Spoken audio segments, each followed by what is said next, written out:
পর্ণ থেকে বাঁচার উপায় কি, এটাতে আমি খুব আসক্ত হয়ে পড়েছি, এটার জন্য নামাজও আমার মিস হয়ে যাচ্ছে। খুবই দুর্ভাগ্যজনক একটি বাস্তবতা হলো যে পর্ণ এডিকশন আমাদের সমাজে ভয়ঙ্করভাবে বেড়ে চলেছে। এটা থেকে আত্মরক্ষার জন্য ছোট ছোট কয়েকটা টিপসের কথা আমি বলবো। এটা নিয়ে অনেক বই পুস্তক আছে। অস্ট্রেলিয়ার একজন লেখকের একটা বই কোন একটা প্রকাশনী থেকে, সম্ভবত সমর্পণ কিংবা সমকালীন কোন একটা প্রকাশনী থেকে বের হয়েছে, অথবা সিয়ান, তিনটার কোনো একটা লাইব্রেরি হবে, তারা বের করেছে। বইটা অসাধারণ, পর্ন এডিকশন থেকে বাঁচার জন্য। আমি মোটা দাগে দুই তিনটা ছোট ছোট আইডিয়া বলতে চাই। এক নম্বর হলো, দেখুন এই সব সমস্যার মূল হলো স্মার্টফোন এবং আপনার ইন্টারনেটের অপব্যবহার। যারা নিজেকে কোনোভাবে নিয়ন্ত্রণ করতে পারছেন না, তারা একটু কষ্ট করে একটা হার্ড ডিসিশন নিতে হবে। ডিসিশনটা কি?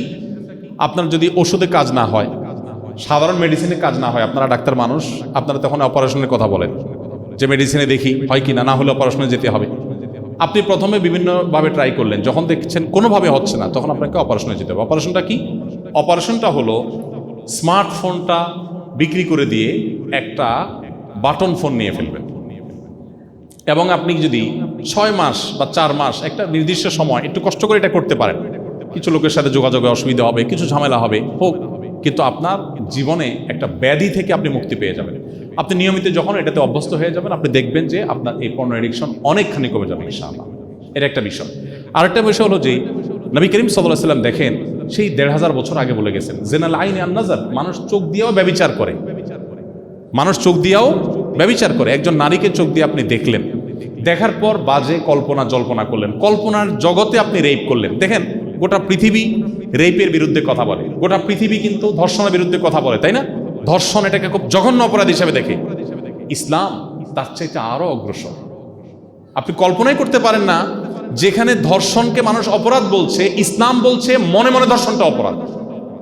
পৃথিবীর কোন সভ্যতায়, কোন আদালতে মনে মনে ধর্ষণকে অপরাধ মনে করে? অথচ মানুষ মনে মনে একজন নারীর শ্লীলতাহানি করতে পারে, কল্পনার জগতে একজন নারীকে নিয়ে নোংরা চিন্তা করতে পারে। ইসলাম বলেছে সেই লোকটা অপরাধী, কিয়ামতের ময়দানে তার বিচার আল্লাহ তাআলা করবে। নারীকে আর কিভাবে সম্মানিত করতে হয় এবং অপরাধ প্রবণতা সমাজে কমাবার জন্য কত প্রোঅ্যাক্টিভ থাকতে হয়, ইসলাম তার উজ্জ্বল এবং জ্বলন্ত উদাহরণ। এই জন্য এই পর্ন এডিকশন থেকে বাঁচার জন্য চোখের নিয়ন্ত্রণের কোনো বিকল্প না। আল্লাহ বলেছেন, কুল্লিল মুমিনিনা ইয়াগুদ্দু মিন আবসারিহিম ওয়া ইয়াহফাযু ফুরুজাহুম, ঈমানদারদেরকে বলে দিন তারা যেন চোখকে হেফাজত করে, সংরক্ষণ করে। এবং নারীদেরকেও নির্দেশ করা হয়েছে, তারাও কিন্তু চোখের হেফাজত করতে হবে। নারী যদি মনে করে না আমাদের জন্য এই নির্দেশ নাই, ভুল হবে। আপনাদেরকেও কি করতে হবে? চোখকে সংযত করতে হবে। অনেক সময় দেখা যায় অনেক মেয়েরা অনেক হুজুরদের ওয়াজ শুনতে পছন্দ করে, বিশেষ করে ইয়াং যদি হুজুর হয়, দেখতে শুনতে যদি একটু সুন্দর হয়, অনেক মেয়েরা পছন্দ করে। সিরিয়াসলি শরিয়ার বিধান হলো যে আপনার যদি খুব বেশি ভালো লাগা কাজ করে, তাহলে আপনার ওই হুজুরের ভিডিও দেখাই আপনার জন্য জায়েজ নাই। আপনি বক্তব্য শুধু অডিও শুনবেন, আপনি বলবেন একটু বেশি কড়াকড়ি হয়ে গেল না। দেখুন, ইসলাম সমস্ত অন্যায়ের পথ বন্ধ করে দিতে বলে। গোটা পৃথিবী বলবে খবরদার ধর্ষণ করা যাবে না, কিন্তু বিজ্ঞাপনে, বিলবোর্ডে অশ্লীল দৃশ্য, টেলিভিশনের অ্যাডভার্টাইজমেন্টে অশ্লীল দৃশ্য আপনাকে দেখাবে, পত্রিকার পাতায় আপনাকে অশ্লীল দৃশ্য দেখাবে, দেয়াল লিখনে অশ্লীল কথা আপনাকে দেখাবে, পড়াবে এবং উদ্বুদ্ধ করবে মেয়েদেরকে, হ্যাঁ তোমরা খোলামেলা চলাফেরা করো।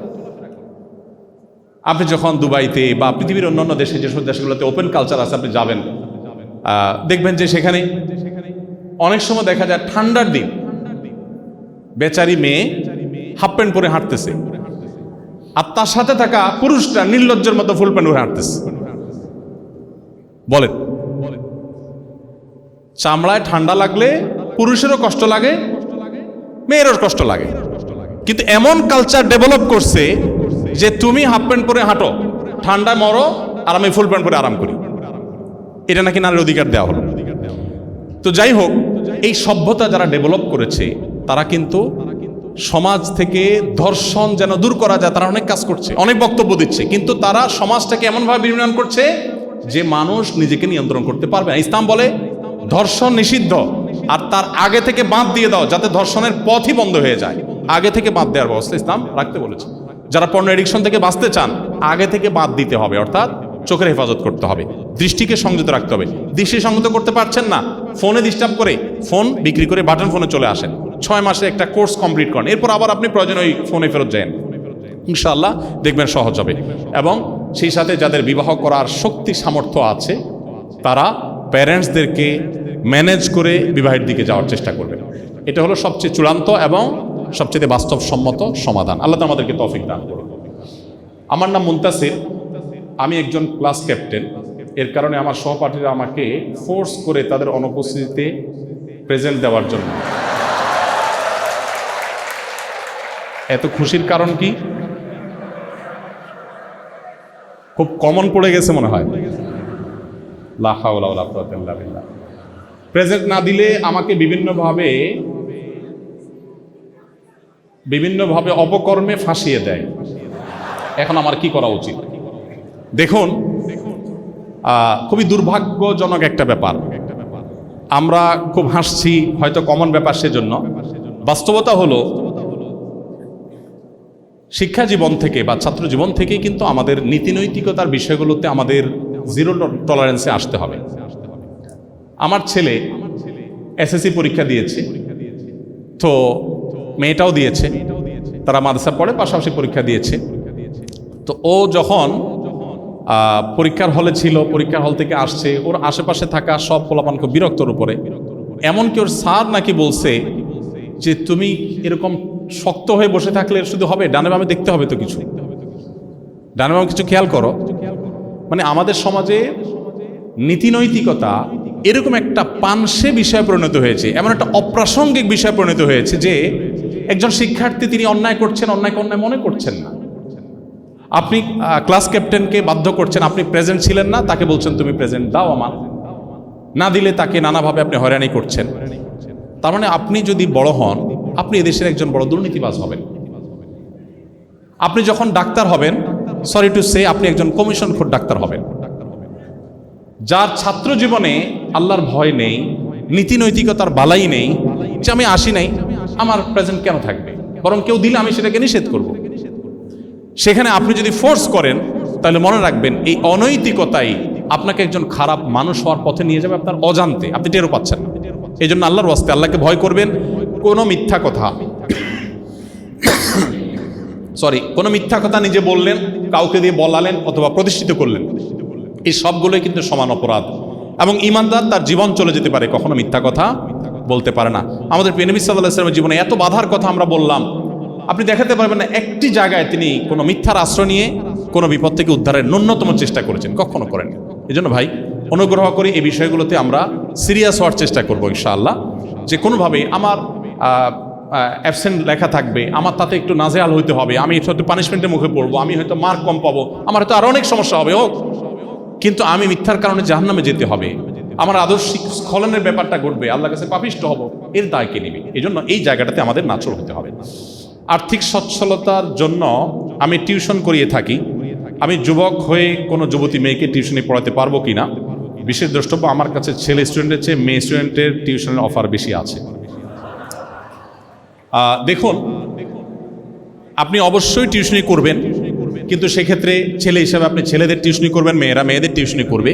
আর মেয়ে যদি খুব ছোট হয় সেটাও আপনি করতে পারেন। আর যদি বড় হয়, পর্দার আড়াল থেকে মেয়ে স্টুডেন্ট থাকলো, সামনে তার ভাই বা অন্য ছেলে স্টুডেন্ট থাকলো, পড়াতে পারেন। কেন ইসলামী বাইন্ডিংসগুলোর কথা বলে? আমাদের কাছে একটু সেকেলে লাগে, আমাদের কাছে একটু বিরক্তি লাগে, আমাদের কাছে মনে হচ্ছে ইসলাম আমাদেরকে আটকায় রাখছে, এমন একটা ভাব। যারা খুব বেশি খোলামেলা হয়েছেন, যারা খুব বেশি উদার হতে গিয়েছেন, তাদের সমাজের বাস্তবতা আপনি একটু জানার চেষ্টা করেন, তারা কেমন আছে। আমি নিশ্চিত করে বলতে পারি আপনাকে, তাদের সামাজিকভাবে তাদের ছেলেরা মেয়েরা ভালো নেই। বিকজ ওই যে আল্লাহ নির্দেশের বাইরে গিয়ে কোনো আইডিয়া এক্সপেরিমেন্ট করে মানুষ সুখী হতে পারবে না। ভারতের কোন একটা রাজ্যে যখন পাশবিক নির্যাতন, ধর্ষণের হার অনেক বেড়ে যাচ্ছে, কোনোভাবে নিয়ন্ত্রণ করতে পারছে না, তখন তারা সেই রাজ্যের সরকার ড্রেস কোড মেয়েদের জন্য দিয়ে দিয়েছে যে এই ড্রেস পড়তে পারবে, এটা পারবে না। তো ইসলাম যেটা বলে মানুষ সেটা বুঝে, কিন্তু ওই যে গাদার মতো পানি খায় কিন্তু গলায় তারপরে।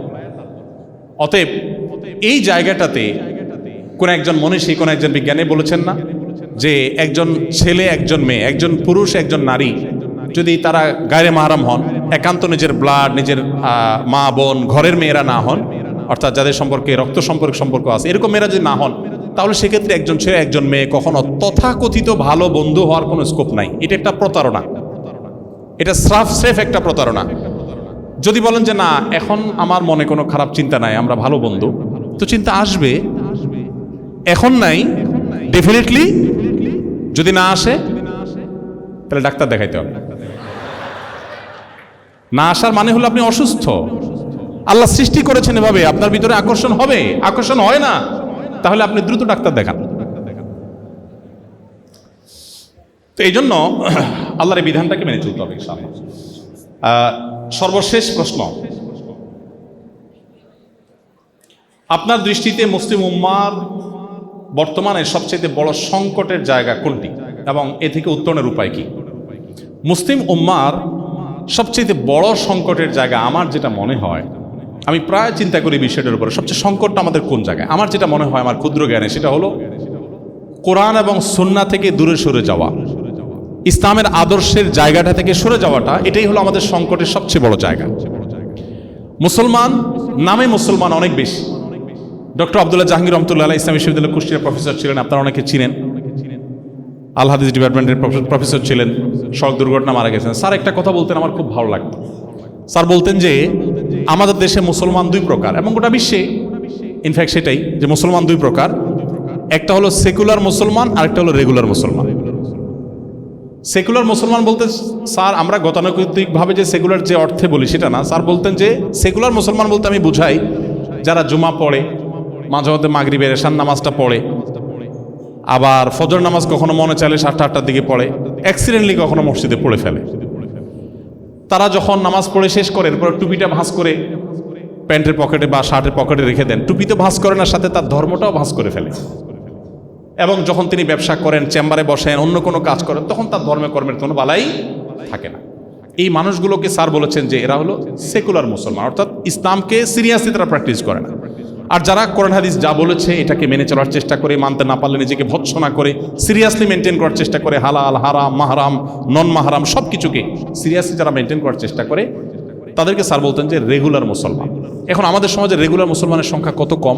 গোটা বিশ্বেই রেগুলার মুসলমানের সংখ্যা অনেক কম।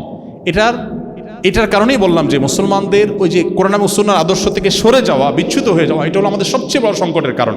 এই কারণে আমাদের অধঃপতন, এই কারণে আমাদের লাঞ্ছনা বঞ্জনা, এই কারণে আমাদের যত রকমের অপমান দেখি, আমাদের পিছিয়ে পড়া দেখি।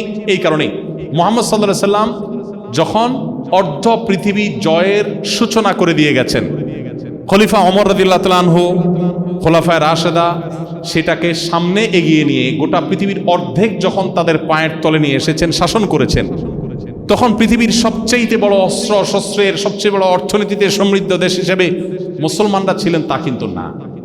সবচাইতে সমৃদ্ধ জাতি অস্ত্রে শস্ত্রে বা অর্থনীতিতে ছিলেন তা কিন্তু না। আদর্শে সবচাইতে বলিয়ান ছিলেন, বলিষ্ঠ ছিলেন। এখনো পৃথিবীতে মুসলমানদের শক্তির মূল জায়গাটা হলো আদর্শ। যতটুকু পিছিয়ে আছি ততটুকু আদর্শের না থাকার কারণে।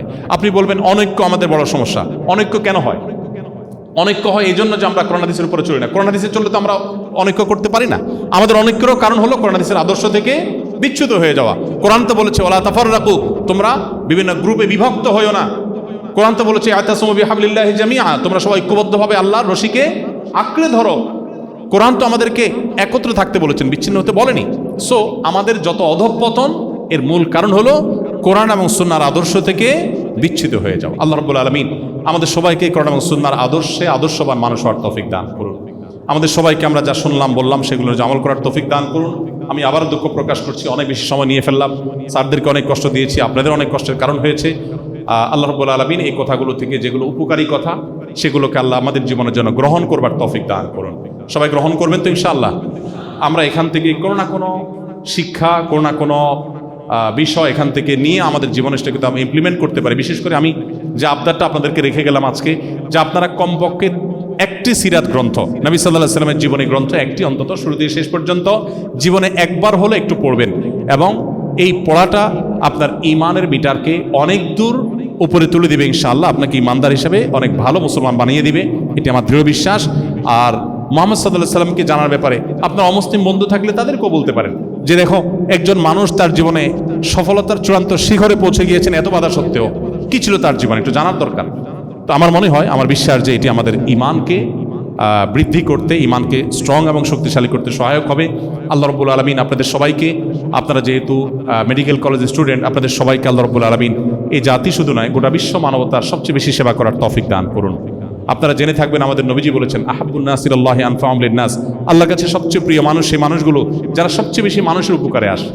আমার জীবনে এক দুজন চিকিৎসক পেয়েছি বাংলাদেশে, যাদেরকে আমি দেখেছি যে তারা কিভাবে মানুষের সেবা করেন। আমি বলেছি একদিন যে ভাই, আমি জীবনে কোনো পত্রিকায় যদি কোনো ফিচার লেখার সুযোগ পাই, সময় পাই, আমি আপনাদেরকে নিয়ে লিখব।